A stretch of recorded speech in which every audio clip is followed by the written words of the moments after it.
Activities in Globalyceum psychology are based on classroom-tested techniques. The 45 psychology labs in Globalyceum use the classic experiments and concepts in psychology.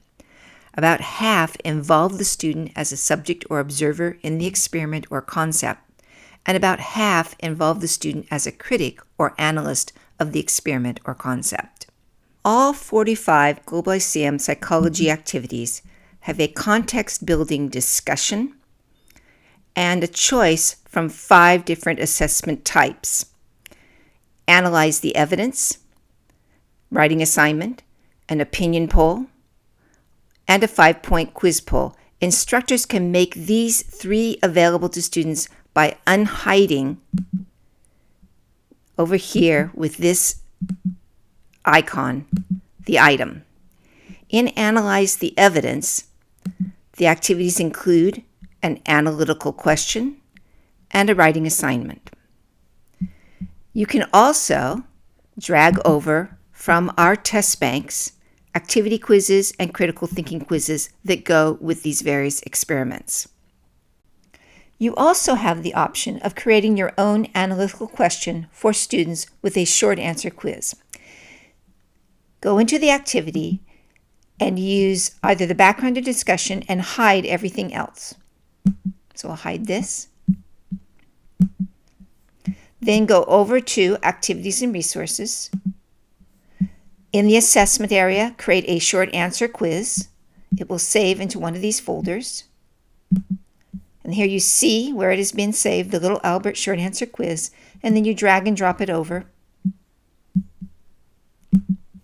And then set the assessment. Our long experience with college students indicates that they were not ready or trained before college in analytical thinking and need assistance by modeling analytical questions and providing various kinds of graphic organizers or written assessments to help them think about the evidence. Perhaps one of the most exciting things with our activities and their various assessment is the ability to use the assessments in groups. This is why we developed a built-in software for group grading. You can actually do group grading with any feature in Globalyceum that has an assessment setting window, which is designated by this cog. Okay, so you can see you can do it with reading quiz, you can do it with an analyze the evidence in an activity, you can do it in an activity quiz, a critical thinking quiz, or you can also do it with a short answer question that you created over here in Activities and Resources. In order to implement group grading, simply go into the assessment setting cog, indicate that you want it to be graded, and then click on the box that says make this a group graded assignment. The system automatically puts the students who are in your class into these 2 groups. Now, in order to go ahead and make it smaller groups, you simply update here. And there you can see you've got 5 groups now.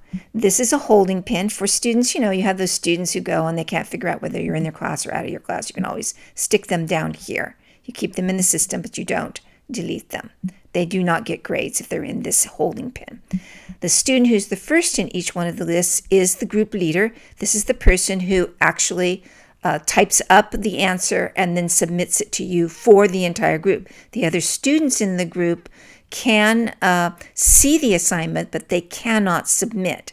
Now you can change the group leader simply by moving them around. You can change students from one group into the next,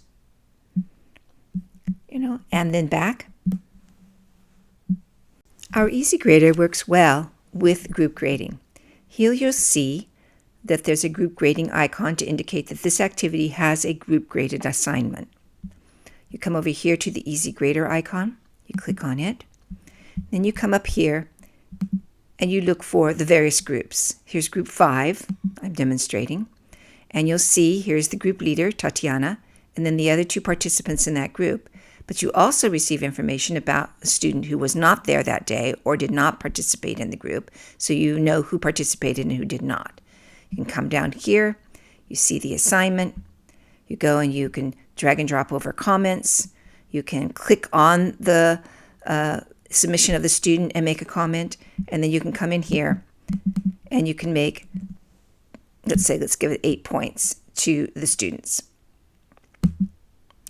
Now we go over to Gradebook, and we see that Tatiana, the group leader, received her 8 points, but so also did the other 2 students. And the third student, Iris, did not receive a grade. So that's exactly what you want to have happen with your group grading.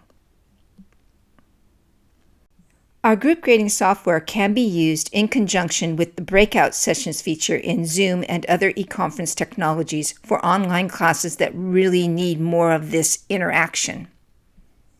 You can see down here your breakout room option.